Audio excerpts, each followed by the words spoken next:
Around noon on January 13th, 2015, 43-year-old Anna Moses was sitting in her office at the University of Texas at Dallas when she heard her cell phone ding inside of her purse.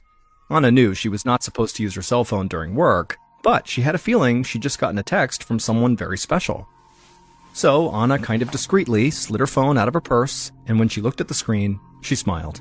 Like she'd thought, her boyfriend, Michael Stodnick, had texted her to confirm that they were still on for dinner that night. Just looking at this message gave Anna butterflies. Michael was a business professor at the university where Anna worked, and he was the first man she had seriously dated since her divorce about 2 years earlier. Anna and Michael had been an item now for the last 6 months, but for Anna, who'd previously been married for 15 years, dating still felt very new. She and Michael were both single parents in their early 40s, but this new relationship made Anna feel young again. Anna quickly texted Michael to let him know she was definitely still on for dinner, then she quietly slid her phone back into her purse and got back to work. Anna was the assistant director of strategic planning and analysis at UT Dallas, but that was not her only job. She was also a graduate student pursuing a master's degree in data analytics, so Anna was very busy. But as soon as the clock hit 2 p.m., Anna stood up from her desk and headed upstairs. She knocked on an office door before opening it, but really the knocking was just a formality. The person sitting at the desk inside, University Vice Provost John Workowski, always expected Anna for afternoon tea. When Anna walked in, the 71-year-old administrator greeted her with a smile and called her by a special nickname, Babochka. It meant butterfly in Russian, and hearing it made Anna feel nostalgic for the country where she grew up. Anna sat down across from Dr. Workowski, and right away he handed her a steaming cup of tea. Dr. Workowski had wild gray hair, big glasses, and he always smelled like cigarettes. Anna was not particularly fond of the smell in his office, but she still felt very comfortable with him because over the past 2 years, she'd spent hours in this office confiding to him about her personal life. Dr. Workowski knew things about Anna that most people simply didn't, like that she'd immigrated to the United States in 1998 just to marry her now ex-husband, Bob Moses. He and Anna had met in Russia when Bob was visiting as a tourist. Then they kept in touch through email for months until he finally asked her to marry him. Bob had been Anna's anchor in America, which made their divorce that much more painful for her. Anna and her ex, Bob, were still on very friendly terms, but at this point, Dr. Workowski had really taken over the role of being Anna's rock now. That day, Anna and Dr. Workowski's conversation centered around Anna's 20-year-old son, Igor, who was a student right there at UT Dallas. Anna said she was worried that she and her son might be growing apart. The previous weekend, Igor had driven the 15 miles from his dorm to her home in Frisco, Texas, as he usually did, but Igor had seemed quiet and distant all weekend. It made Anna worry that he had some problem that he didn't want to talk about. Dr. Workowski sipped his tea, then told Anna she was a great mother and not to worry. Sometimes children, especially adult children, just need some space. He assured her that whatever was going on with him, Igor would eventually tell her when he was ready. Anna sighed and said, you're probably right. Then she finished her tea, gave the doctor a hug, and headed back downstairs to her office. A couple hours later, at around 5 p.m., Anna turned off her computer and grabbed her purse. It was cold outside, in the 30s, so near freezing, so Anna put on her coat and 2 scarves before waving goodbye to her coworkers and walking outside to the parking garage. She got inside of her blue Hyundai sedan and then headed into rush hour traffic.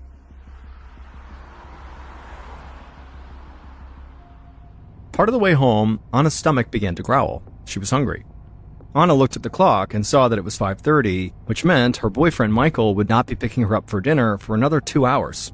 So she decided to pull off the highway right then and go to a fast food restaurant, a Taco Bell that served Mexican food, and she went through the drive-thru and she bought a chicken quesadilla.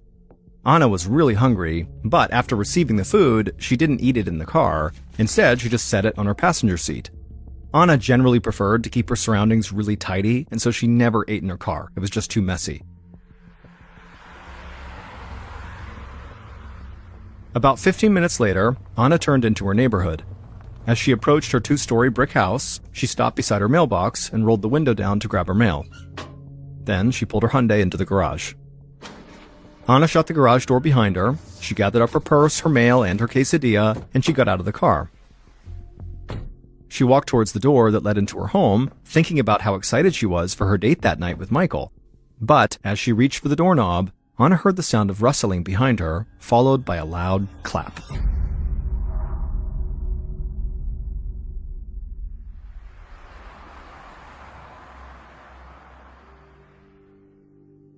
Just after 7:30 p.m. on the same day, Michael pulled up to Anna's house, and he noticed all the lights were off, as if Anna was not home. Michael was confused, but he got out of his car and knocked on Anna's front door. When she didn't answer, he called her, but she didn't pick up. Michael thought about going inside. Anna had actually recently given him a house key, but he knew Anna always turned on her alarm system when she left the house, and he didn't know the code to disable it, and he didn't want to set it off and cause a scene in such a quiet neighborhood. Michael began to feel cold just standing outside, so he turned around, went back to his car, and tried calling Anna again. But Anna's phone again went to voicemail. Anna had never missed a date with Michael before, but Michael told himself, Anna was very busy, she was a grad student and a mother, she could have easily gotten sidetracked with any number of things. So even though he was very disappointed, Michael decided to go home and wait for Anna to call him back. He was sure she would explain everything as soon as she could. The next morning at 9 a.m., Michael once again pulled into Anna's driveway. He had continued calling and texting her until 11 p.m. the previous night, but she never responded. Michael even contacted Anna's friends to ask about her, but they too had not heard from her. And so when Michael woke up on this morning with no text or no calls from Anna, the first thing he did was drive to her house. Michael knocked on the front door, and when there was no response, instead of going in, he instead called the Frisco Police Department. He told the dispatcher that he hadn't heard from his girlfriend since the previous afternoon when she was working at UT Dallas, and now he was at her house knocking on her door and she wasn't answering phone calls or text messages, and so he asked if somebody could come out to her house to make sure she was okay. The dispatcher was obviously empathetic, but they told Michael that for this type of thing, protocol was he would need to call the university's campus police first, and then if for some reason they couldn't handle it, then they would ratchet this up to the Frisco Police Department. And so Michael hung up and then looked up the number for the university campus police and called them, and they promised him they would look into the situation right away. Michael thanked them and hung up, and even though he still felt very uneasy about this, he had to get to work. So he got into his car and drove away.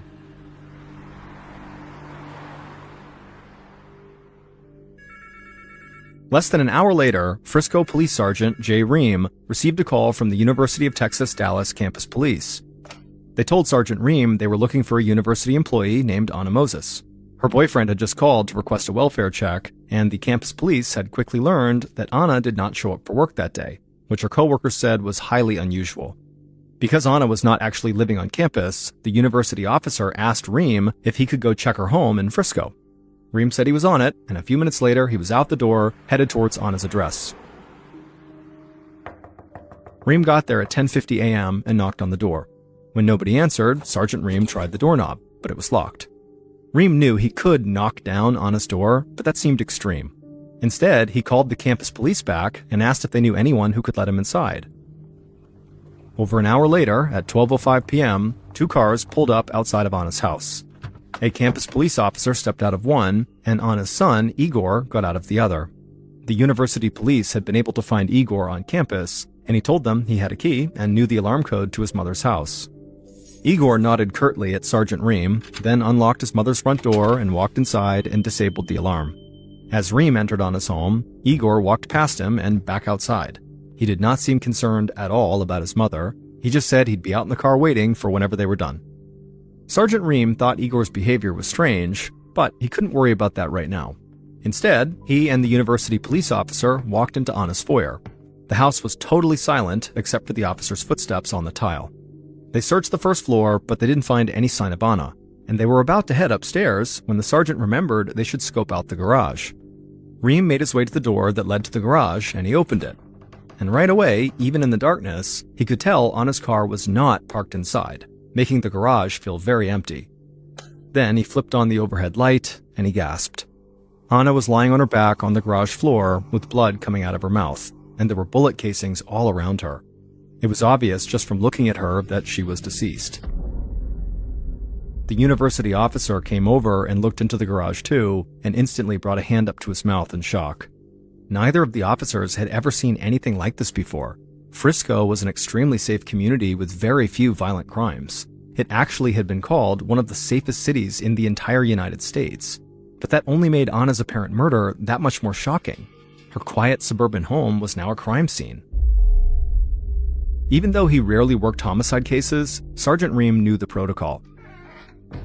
First, he and the university officer backed out of the garage and closed the door so they would not disturb any evidence. Then they checked the rest of Anna's home to make sure nobody else was there. Once they confirmed the house was empty, Reem called the Frisco Police Department for assistance. Reem then slowly walked outside towards Igor's car parked by the curb. As he got closer, Igor rolled down the window and looked at the sergeant without saying anything. Once he reached the car, Reem took a deep breath and told Igor that he had terrible news. His mother was dead, and it looked like she'd been murdered. The sergeant watched Igor for a reaction, but the young man's face was blank. Then Igor just furrowed his eyebrows and asked if his mother was in one piece. Sergeant Reem was so surprised by this question that he just said, "Well, yeah." Igor nodded and then said he had to go because he had class. Reem had no idea what to make of Igor's very bizarre reaction. It was so odd, but Igor had just received this life-shattering news, and Reem knew, shock can make people behave in totally inexplicable ways. So for now, Reem decided to give Igor a pass, and he just figured, they would do everything they could to find out what happened to his mother. Then the sergeant heard a siren blaring, and he looked up to see a Frisco PD cruiser heading his way.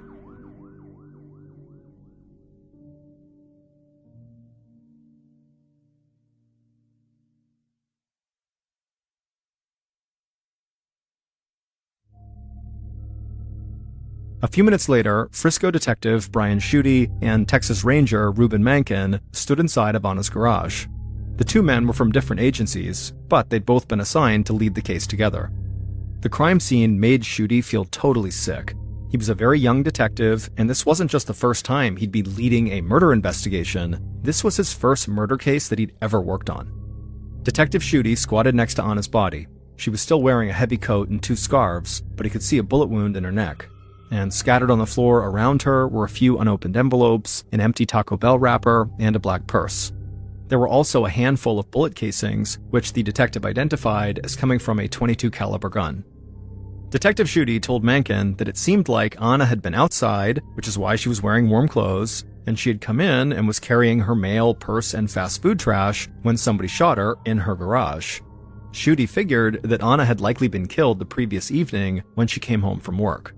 Ranger Mankin nodded in agreement, but he pointed out that Anna's car wasn't parked in the driveway or the garage, so he wondered if her killer had stolen it. Maybe Anna had been killed during a robbery. But then Detective Schutte opened up Anna's black purse, and it didn't seem like anybody had rifled through it. And Anna's wallet, which contained $300 in cash, was still inside her purse.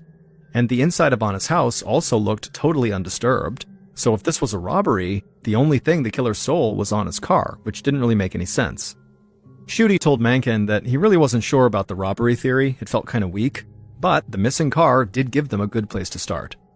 So Schutte radioed the Frisco Police Department and asked a fellow officer to put out a bulletin about Anna's stolen vehicle. But at the same time, Schutte was thinking to himself that it seemed most likely that Anna had been killed by somebody she knew.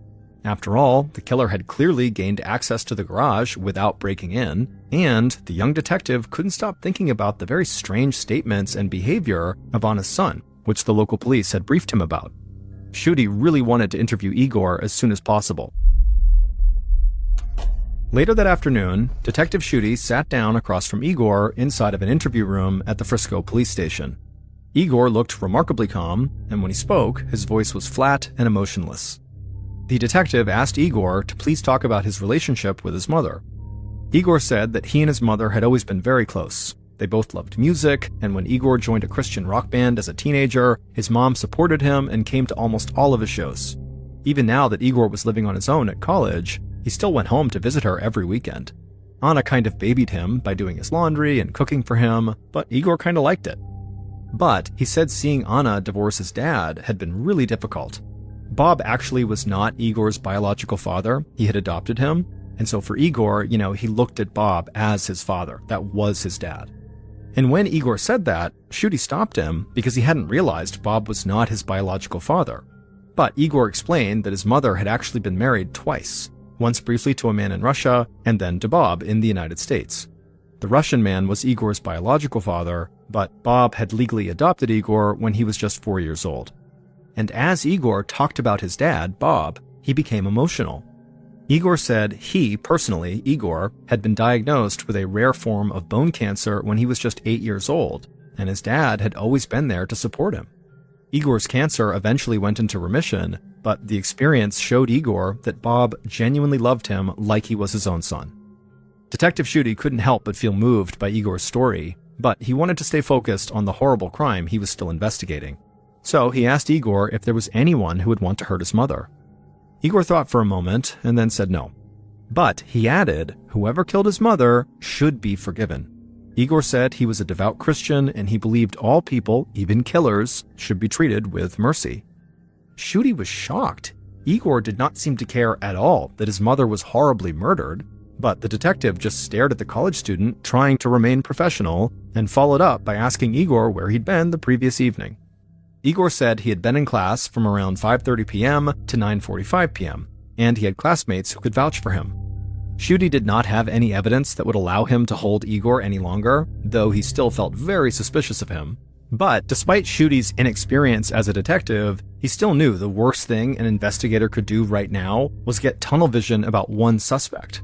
For now, he knew he needed to explore every possibility, and he knew exactly who he wanted to talk to next: Anna's ex-husband and Igor's dad, Bob. After Schutte told Igor he was free to go, the detective went to his office, and he saw Ranger Mankin had left him a note about the progress in his investigation, and that the medical examiner had sent a copy of Anna's autopsy report over. Mankin's note explained that he'd been able to reconstruct Anna's last day by obtaining security camera footage from UT Dallas, local toll roads, a Taco Bell, and also an elementary school near Anna's house. After reviewing this footage, Mankin estimated that Anna got home from work between 5:50 and 5:55 p.m. on January 13th, and based on the crime scene, he felt certain she was killed almost immediately when she went inside. Next, Schutte looked over the autopsy report that was sent over, which largely supported Mankin's theory about when Anna was killed. The medical examiner said Anna had been shot at close range 6 times. All of the bullets came from the same .22 caliber gun, and the wounds were grouped tightly together, which made the medical examiner think her killer had some level of experience using firearms. But there was one odd detail that really stood out to the medical examiner. The detectives had told him before he did the autopsy that Anna had bought a quesadilla at around 5:30 p.m., which would be less than half an hour before she was killed. And considering they found the empty wrapper for this quesadilla next to her dead body, it suggested she had eaten it. However, when the medical examiner examined Anna's stomach contents, it looked like she hadn't eaten for many hours prior to her death. And if Anna didn't eat that quesadilla, well, according to the medical examiner, it seemed highly plausible that her killer did. Schutte was so disturbed by the idea of somebody who could shoot someone in cold blood 6 times, kill them right in their house, and then pick up their Taco Bell and eat it over their body. It just seems so unbelievably psychotic. And so Schutte called Ranger Mankin and said he knew it was late, but they did not have time to waste. They really needed to dig in right now. So, shortly before midnight on Wednesday, January 14th, Schutte and Mankin knocked on the door of a medium-sized home in Frisco. This is where Bob had been living since his and Anna's divorce. He was renting a room and sharing the home with 3 other men. Bob answered the door. He was wearing pajamas and looked confused to see the police. He asked if everything was okay, and Detective Schutte just said no. They needed to speak with him about his ex-wife, but it would be better if they talked at the police station. But Bob didn't move right away. Instead, he stayed in his doorway and just kept asking, really, what's happening here? Can you tell me anything else? And finally, Detective Schutte said, I'm sorry, but unfortunately, your ex-wife is dead. As soon as he said it, Bob's face just fell, and he agreed to go with them to the station. Bob's interview began at 1 a.m., so it was now Thursday, January 15th. And it wasn't until Schutte, Mankin, and Bob were actually sitting in the interview room that they told Bob Anna was not just dead, she had been murdered. Bob looked horrified, and his first question was, is Igor okay? The police assured Bob that Igor was fine. Then Ranger Mankin asked Bob where he'd been on the evening of January 13th, the night that Anna was killed. Bob said he'd been home watching TV till about 7 p.m., and then he went out for dinner. And he said his 3 housemates could easily confirm his story. Bob admitted he owned 5 guns, 3 of which were .22 caliber, and he agreed to hand them all over to police for ballistics analysis. And when detectives asked him for a DNA sample, he gave them a swab without any hesitation. Ranger Mankin thanked Bob for his cooperation and told him he was free to go. After Bob was gone, both Mencken and Schutte agreed that Bob did seem honest and seemed genuinely distressed at his ex-wife's death, but they still needed to follow up on his alibi. However, it was super late, nearly 2 a.m., and so Schutte and Mencken decided to call it a day. But just then, Schutte's phone rang. A Frisco Police Department patrol officer told him that they had just found Anna's stolen car in a residential neighborhood a few blocks away from her house, and the patrol officer was pretty sure they could see blood inside. Schutte's heart started to race. He told the patrol officer to make sure nobody touched that car. In the meantime, he would arrange for a tow truck to bring the vehicle to the crime lab for analysis.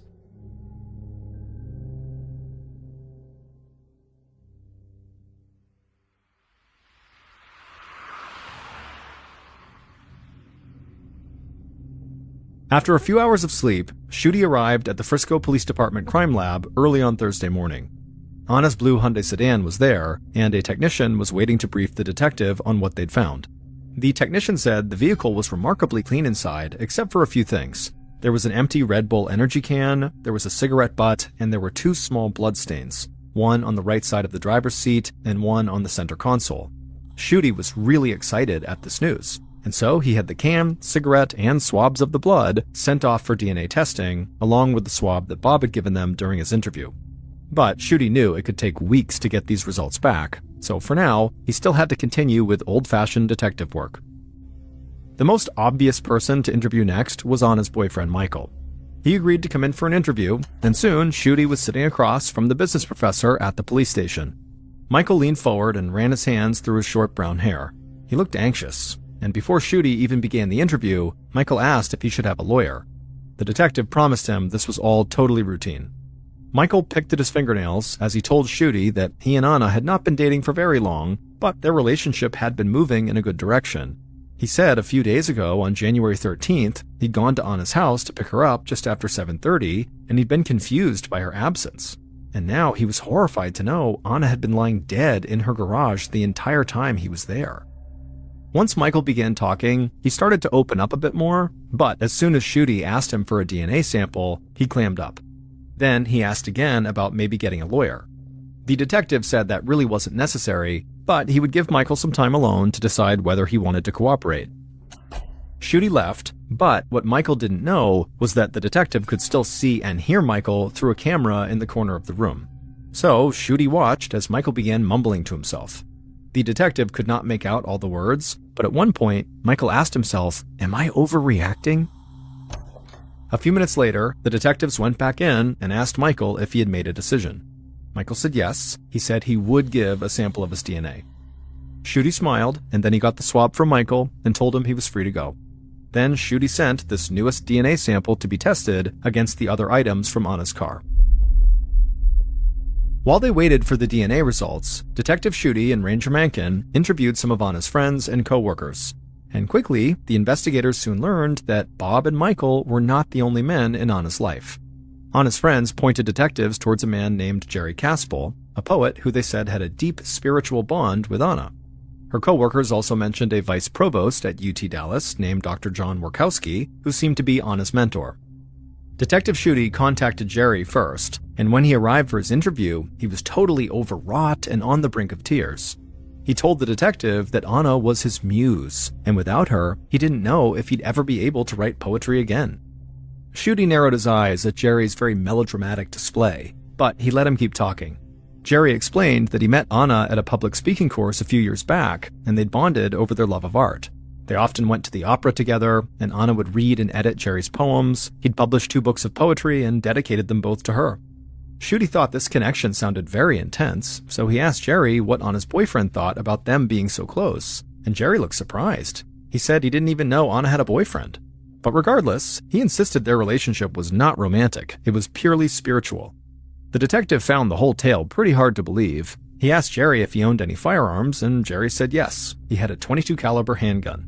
But he quickly agreed to let the police analyze it, and he also gave them a DNA sample. Next, Schutte asked where Jerry was around 6 p.m. on January 13th. Jerry said he was driving home from work on a Dallas toll road that was very far away from Anna's home, and the toll records would certainly reflect that. Schutte thanked Jerry, and as soon as the poet left, Schutte just shook his head. It did not seem like Jerry was a viable suspect. So he called the next man on his list. A few days later, Detective Schutte began to interview Dr. John Warkowski. The university administrator explained that he met Anna through work, and they grew very close during her divorce.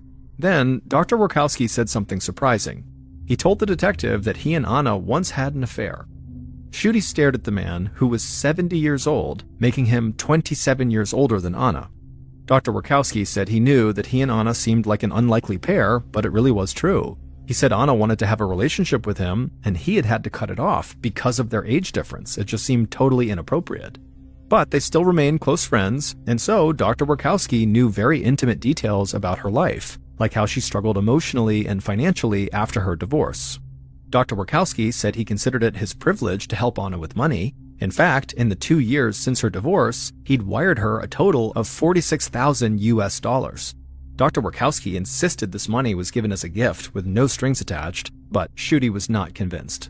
He wondered if maybe, during one of their intimate conversations, Anna had learned something about the administrator that he wanted to keep hidden. What if those gifts were actually hush money payments? Or maybe he was paying Anna for sex, and she was threatening to expose him. Thinking about the items found in Anna's car, Schutte asked Dr. Warkowski if he drank energy drinks or smoked cigarettes. Dr. Warkowski said he didn't like energy drinks, but he definitely smoked. And when the detective asked for his whereabouts on the evening of January 13th, the administrator said the same thing Jerry did. He was driving home from work on a toll road that was far away from Anna's home, and certainly the records would reflect that.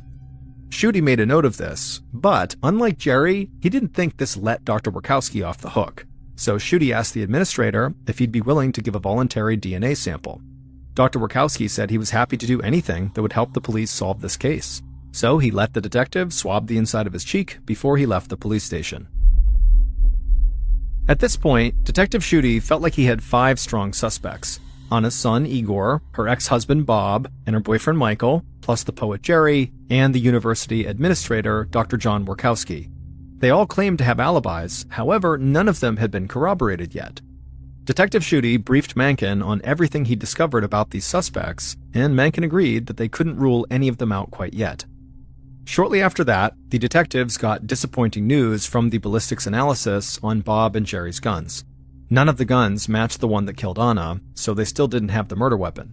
Schutte sighed. Until he got the DNA results and Mencken finished investigating their suspects' alibis, he had no other leads to pursue. But Detective Schutte didn't want to just sit around waiting for other investigators to do their work, so he started wondering if maybe he should go back to Anna's house and have another look around. Police had done an initial search, but there was always a chance something got missed. So Schutte obtained a search warrant, and in late January, about 2 weeks after Anna's murder, he returned to her home. When he got there, he saw there were 2 cars parked outside. So he went up to the door and knocked, and was surprised when Anna's ex-husband, Bob, answered the door. Igor was standing just a few feet behind him. It turned out the father and son had moved into Anna's home a couple weeks ago, 1 day after her body was found in the garage. This struck the detective as a very strange thing to do, but Bob quickly explained that he and his son were grieving together. And because Igor lived in a college dorm, and Bob lived in a house with 3 other men, Anna's home was the only private place they could go to. Schutte said that did make sense. However, even though they wanted private time, he held up a search warrant and said he needed to come inside. So Bob immediately opened the door wide and said, "Come on in." The first thing Schutte did is he went into Anna's home office. There, he dug through her desk drawers until he found something that stopped him in his tracks. It was a copy of Anna's life insurance policy. Anna had taken out a policy worth $750,000, and she had named one person as the sole beneficiary, her son, Igor. Suddenly, it looked like Igor, whose behavior had struck investigators as very odd from the onset, stood to gain a lot from his mother's death. Then Schutte managed to jimmy open a locked drawer in her desk, and he found something even more interesting. It was a handwritten letter, mostly in Russian. He couldn't understand what it said because he didn't speak Russian, but he figured it must contain something very private since Anna had kept it in a locked drawer. Schutte quietly slid the letter into an envelope and then left the desk and finished searching the rest of the house. He didn't find anything else in the house of note, and so after he left and got back to the police station, he sent a copy of that letter to the FBI so an agent who spoke Russian could translate it for him. In early February, Detective Schutte received a translation of that letter from Anna's desk, and suddenly, Anna's murder started to make a lot more sense. Anna had written this letter herself about one of the police's suspects, and it cast her connection to this man into a totally new light. Next, Ranger Mankin reported back that he had checked out all 5 men's alibis, and he'd been able to verify all of their stories except for one of them. The person whose alibi could not be confirmed was also the same person Anna had written about in her letter. And finally, Schutte got the results of the DNA analysis. DNA from the Red Bull can and cigarette butt in Anna's car did not match any of the suspects, and it didn't match anybody in their criminal database. But those bloodstains found in Anna's car did match a suspect, the same one who did not have an alibi and who Anna wrote about.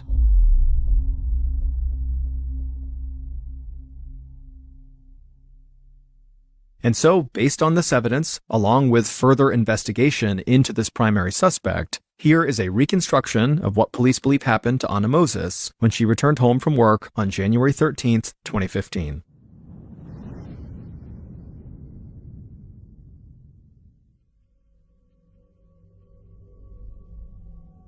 Late that afternoon, Anna's killer crouched in a corner of her garage, clutching a .22 caliber rifle.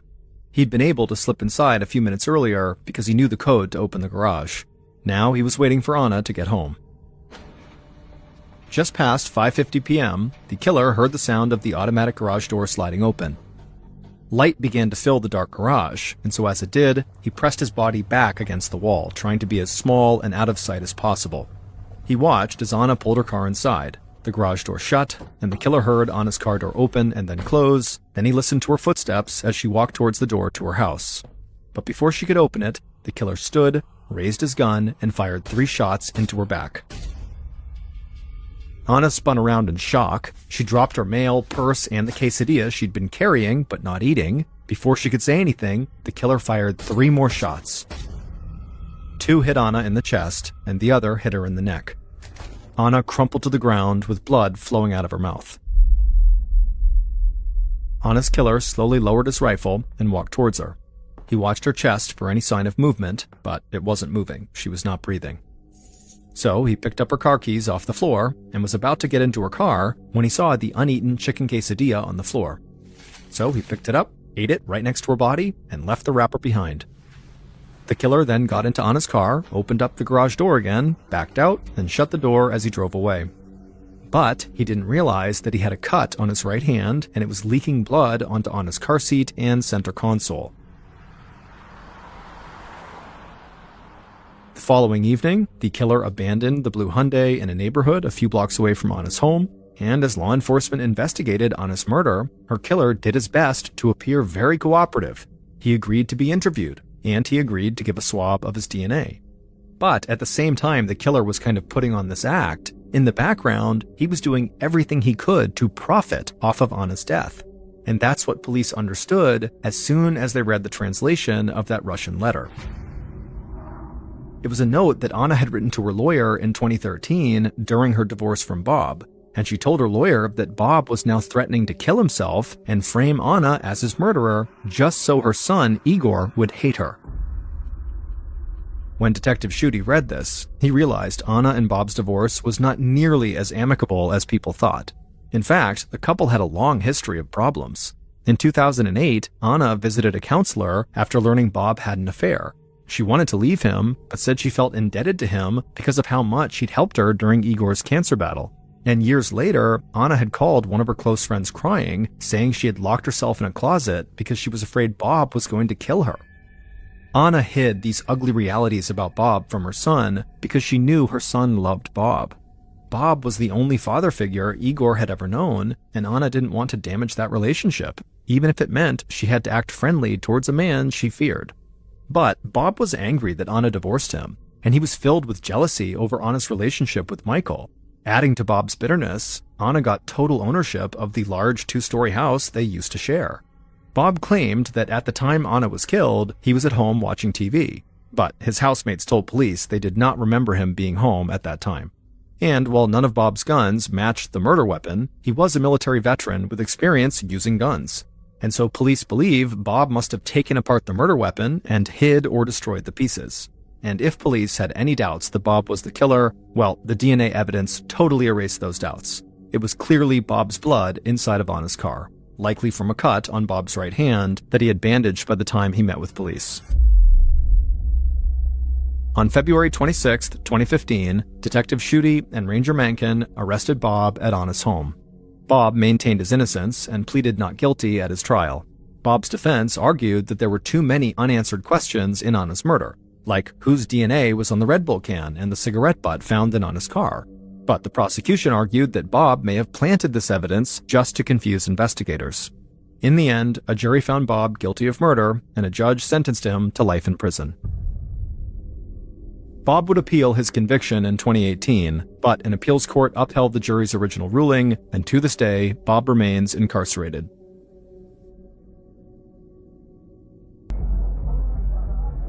On the night of November 23, 1983, a 40-year-old man named Jimmy Ferroso sat at the bar of the Condor Club with his date, a 23-year-old dancer named Teresa Hill. The Condor Club was a famous strip club in San Francisco's North Beach area, and Jimmy worked there in a whole bunch of different roles. On any given day, he was the club's doorman, the bouncer, and sometimes its manager. And Jimmy was really good at all these jobs. Jimmy was a big guy, 6 feet tall and over 220 pounds, and he had so much facial hair that people called him the Beard. So he was intimidating and could quickly shut down fights, which made him great at security. But he was also very easygoing and friendly, and so everyone who met and worked with him really liked him, so it made him a great manager too. So on this particular night, although Jimmy was at the club, he was not working. He was there to have fun. He had his cowboy boots on, which he wore when he wanted to dress up, and he was trying his hardest to impress Teresa with endless liquor and lots of trivia about the Condor Club itself. And there were a lot of cool things about the Condor Club. In particular, it was the home of the very first topless dancer in America, a woman named Carol Doda, who did her act from on top of a gigantic white velvet-covered piano on the Condor Club stage. Some of Jimmy's favorite stories to tell were about trying to keep order in the club when Carol's musical intro started. And as he told Teresa all these different stories and kept hitting her with trivia questions, he felt like he was really impressing her. By around 2 a.m., they both were pretty drunk, and the Condor was starting to shut down. All the patrons had cleared out, and Jimmy and Teresa were the last people there, other than the bartender. But neither of them wanted to call it a night yet. So Jimmy caught the bartender's attention and told him to go on home. Since Jimmy was kind of the boss, and everybody loved him, the bartender did what Jimmy asked. Instead of closing up, he gave Jimmy the keys and the run of the club, and then he left. Which meant Jimmy and Teresa were all alone. Jimmy drained the last of the liquor from his glass and looked over at Teresa. He really liked her, and she was new in town, so Jimmy felt like it was important that he show her a good time tonight. And so he found himself kind of looking around the empty club for inspiration on how to do that. So the Condor's main room was an intimate theater with tall 12-foot-high ceilings, and inside of there was a mix of cafe tables and booth seating that faced a stage at the far end of the room, which was where the club's dancers performed, against the backdrop of a huge mirror. And while Jimmy was looking all around this space, he saw something that gave him a really good idea for how to show Teresa a night she would never forget. He grabbed her hand, smiled, and led her away from the bar.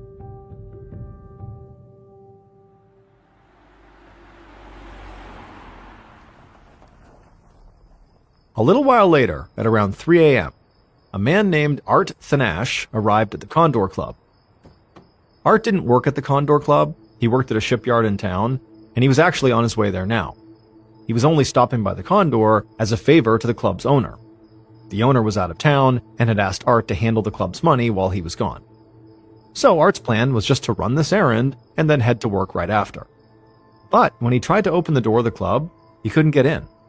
And this didn't make sense, because the arrangement was supposed to be that the bartender would still be inside, waiting for Art to turn over the money.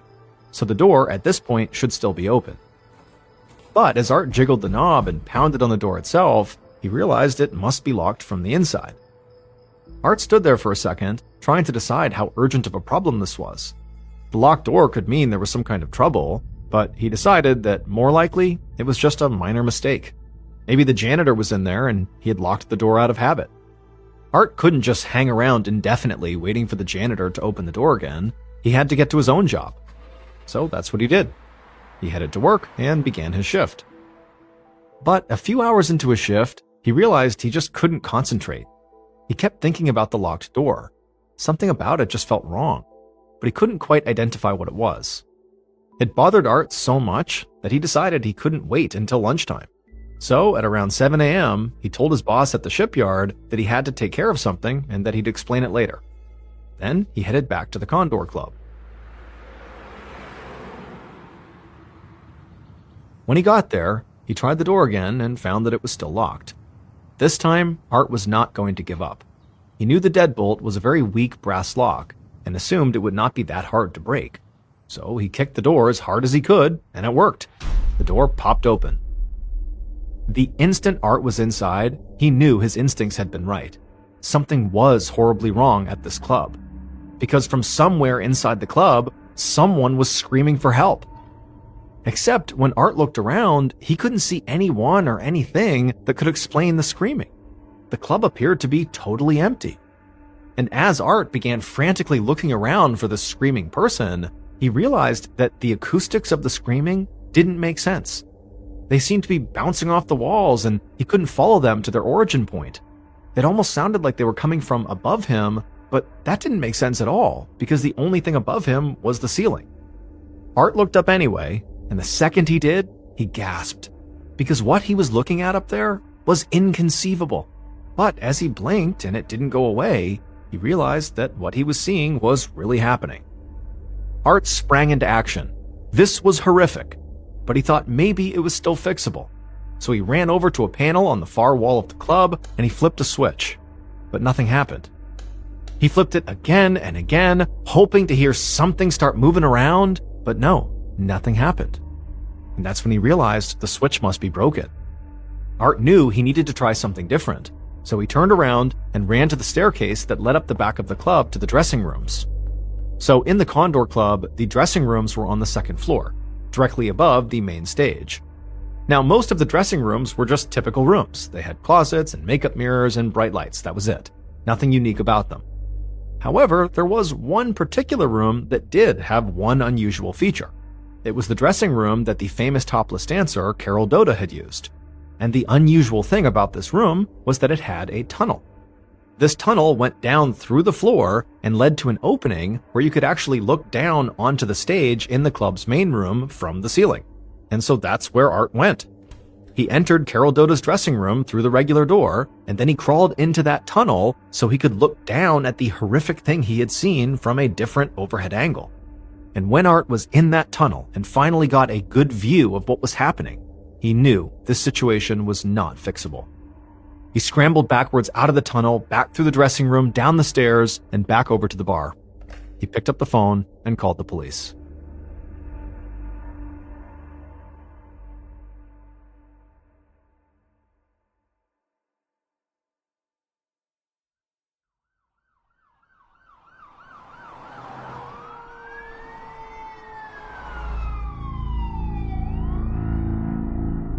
A little while later, the police and the fire department arrived. They put signs on the Condor Club's doors warning people to stay away. Then they assembled in front of the main stage, looking up, trying to figure out what on earth they were going to do. It was obvious they didn't have much time because the screaming was only getting more and more frantic. They decided to start working on several different possible solutions all at once. One group of firefighters hunched over the panel on the wall, the one with the switch that Art had tried flipping when he first came in. But it was clear the firefighters couldn't get the switch to work either. A second set of firefighters went up to the dressing rooms and tried crawling through that tunnel in the floor like Art had, but that also didn't solve anything. A third group of firefighters worked on the stage itself. They set up 2 ladders. One firefighter stood on one of them with his hands up over his head, and at the same time, another firefighter stood on the stage itself, poking up at the ceiling with a long metal pole. And this approach did seem to be promising. Every few minutes, a chunk of white plaster and dust would fall from the ceiling, which was a good sign, because it meant they were making progress. But the progress was slow. As they worked, the screaming stopped and became whimpering, then silence. Hours would pass by.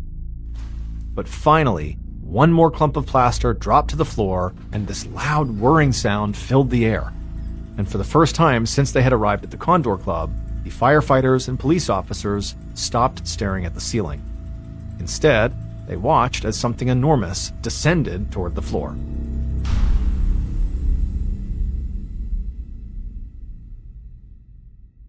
Here's what happened hours earlier around 2 a.m. after Jimmy told the bartender to go home. Jimmy felt like his night had been going really well, and when the club door closed behind the bartender, Jimmy had looked around the Condor Club trying to think of a grand finale that would totally blow Teresa away. And he saw it. He grabbed her hand and he led her away from the bar and over to the stage.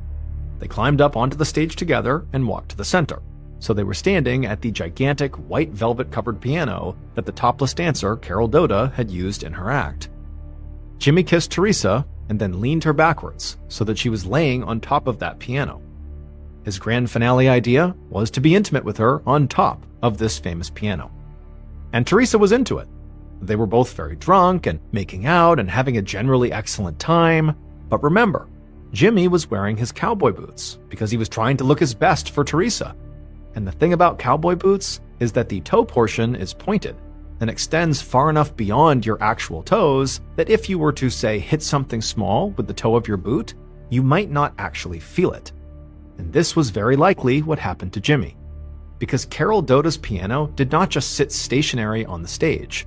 The reason her dressing room had a tunnel in the floor that led down to the main stage was because of the special way that Carol liked to start her act. When the music started playing, she would descend from the ceiling, riding on the white piano, which was suspended by cables and powered by a motorized system like an elevator. The piano would be lowered from the ceiling onto the stage at the beginning of Carol's act, and then it would be raised back up to the ceiling at the end, and she would go back through that tunnel into her changing room. The raising and lowering of the piano was all controlled by two little switches. The first one was the switch on the panel on the wall that both Art and the firefighters were trying to make work, but the second one was right beside the piano. And this second switch was the one that Jimmy must have accidentally hit with the pointed toe of his cowboy boot when he was making out with Teresa on top of the piano. And when he hit that switch, the piano began to rise.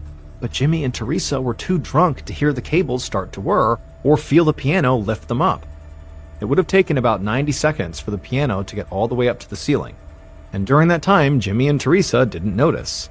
They would not realize the danger they were in until it was too late.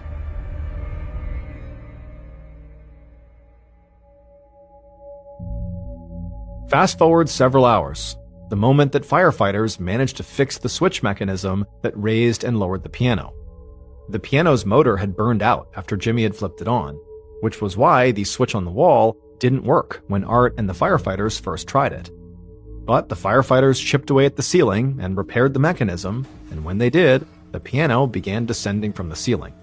And when it reached the stage, the firefighters and police officers just stared in shock.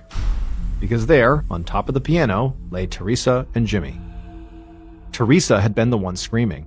She was laying on her back on the piano with Jimmy on top of her.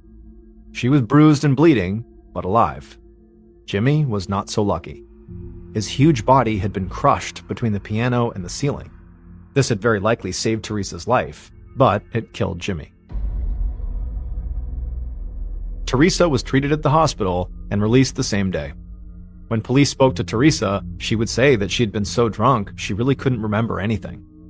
As for the Condor Club, it would open back up 2 days later, with the piano still on the stage. But the topless dancer, Carol Doda, stopped using it in her act. She thought the energy was off.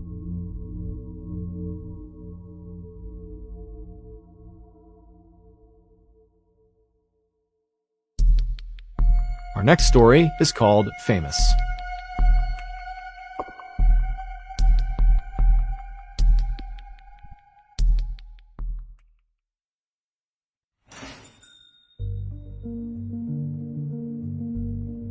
On the evening of January 18, 1977, a very famous 28-year-old Italian soccer player named Luciano Re Ciccone was hanging out at a perfume shop in Rome with one of his teammates.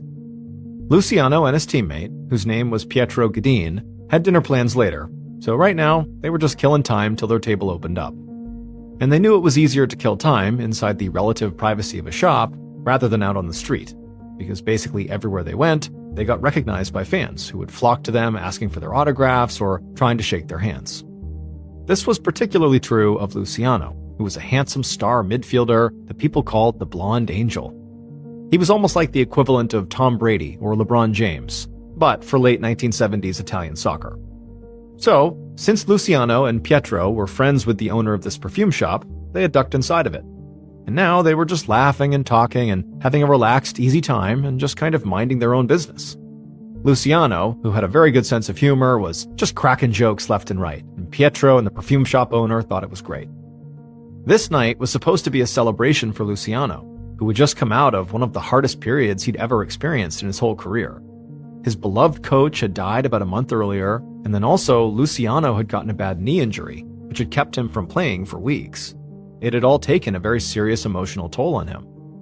But just that afternoon, Luciano had had a big breakthrough. He'd played his first full soccer practice since getting hurt, and this meant he was finally well enough to start again in his team's next soccer game, which was 12 days away. At around 7:30 p.m., the shop owner told Luciano and Pietro that despite having this hilarious time with them, they were going to have to clear out of his shop, because he had an errand to run at the jewelry store next door. Luciano and Pietro said that was fine, they would just go with him. So the three men walked outside together, and almost immediately, as they stepped out onto the street, they started hearing gasps and seeing people point over at them. Luciano and Pietro were sort of preoccupied with, talking about their plans for the night, but both of them paused to wave and smile at the fans. The attention from their fans was very uplifting, and they were careful never to take it for granted. Up ahead, they saw the door of the jewelry store.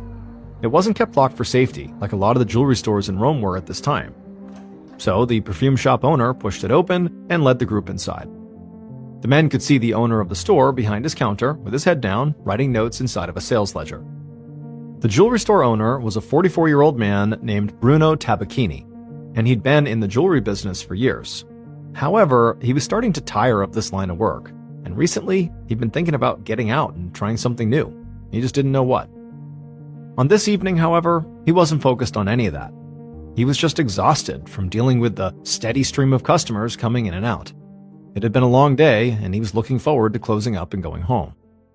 But all of a sudden, he heard a commotion at the door of his shop. He jerked his head up just as these two men barged in with jackets pulled up over their faces, and then a second later, one of these men shouted out this command that Bruno had heard before. It was a command that both terrified him and enraged him, and it caused him to react immediately. That command was, "Everyone freeze! This is a robbery!"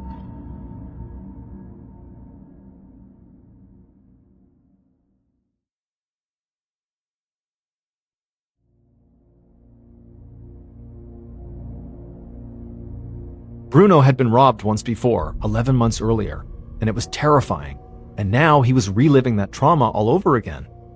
He could see one of the robbers had his right hand shoved into his pocket, and he was clearly holding something which looked like a gun. And so Bruno knew everybody in this store was now in terrible danger. And so without hesitation, Bruno lunged for a drawer behind the jewelry counter and pulled out a gun of his own, and he raised it into the air. Everything was happening so fast that the people inside the store, including Luciano and Pietro, couldn't even keep up. Luciano, Pietro, and the perfume store owner were facing Bruno, and they gasped when they saw Bruno raise his own gun. Pietro seemed to understand that something very serious was going on, and he threw his hands up in the air in a gesture of surrender. But Luciano was in the middle of telling a joke, and he didn't seem to compute that he was in the midst of an armed standoff. So he kept on with his joke and didn't even try to defend himself or give himself up. It was all happening too fast for Bruno, too. His eyes were solely focused on the armed robber and what they were going to do next. Bruno felt his heart pounding in his ears. He felt like it was him or the armed robber, and his instincts took over, and he squeezed the trigger. There was a loud booming sound, and for a second, it felt like the world froze. Then the armed robber slumped slowly to the ground, and Bruno lowered his gun. In the moment of silence that followed, there was only one sound inside of that jewelry store.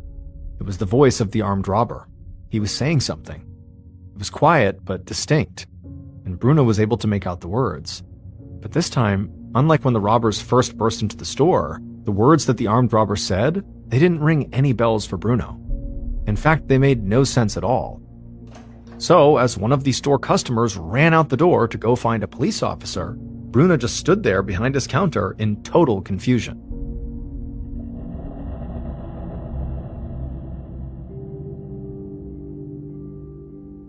So one thing to keep in mind here is that in Rome in the late 1970s, violent crime was rising fast, and jewelry store robberies were becoming extremely common.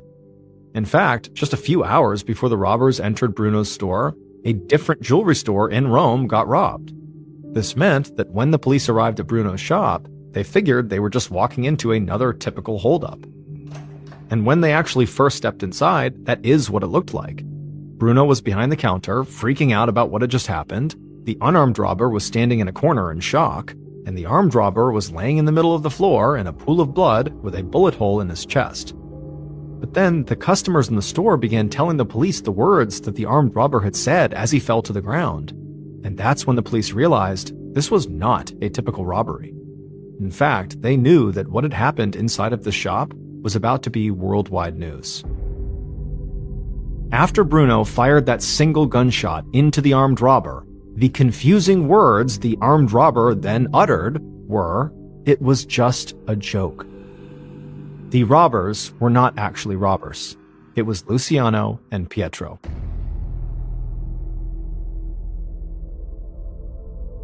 It would turn out Luciano was not just famous for soccer or for his incredible flowing blonde hair that made him instantly recognizable.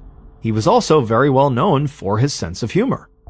And when he was in a really good mood, like he was on the night of January 18th, 1977, Luciano, aka the Blonde Angel, liked to play practical jokes.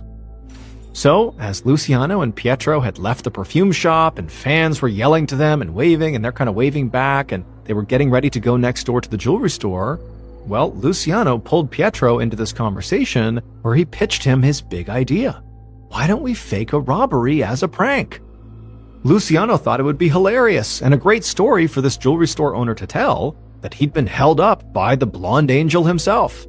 But what Luciano didn't count on was that the jeweler, Bruno, had been traumatized by the earlier robbery and was actually considering leaving the jewelry business altogether because of it.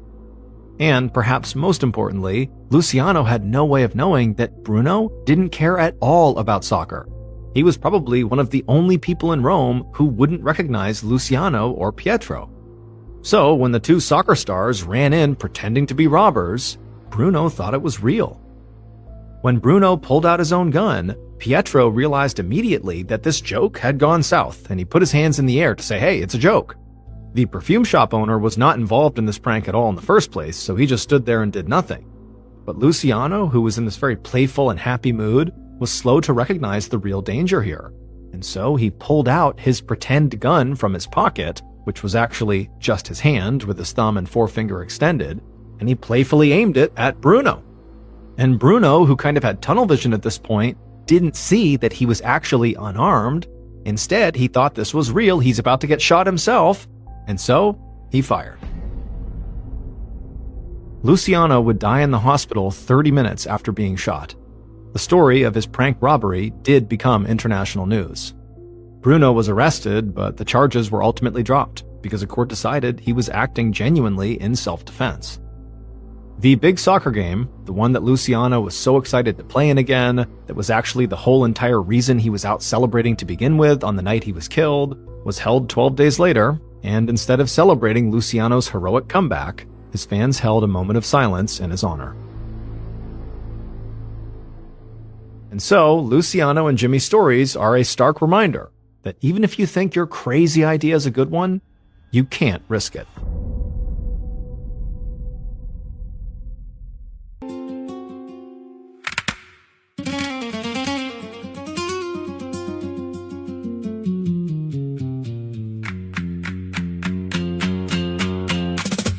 The red mark on my white shirt sleeve, I wore it all day like a dare, like a need. Your boots by the door, my name in your mouth.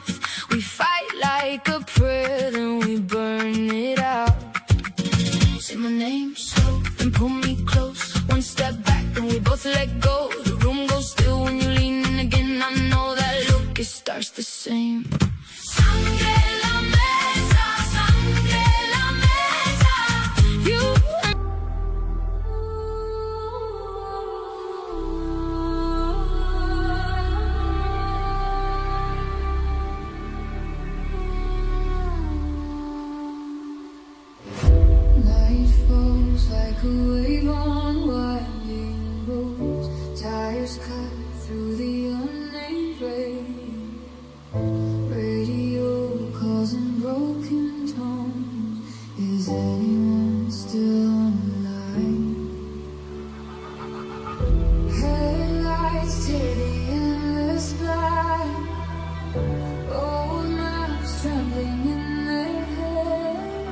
No one speaks, just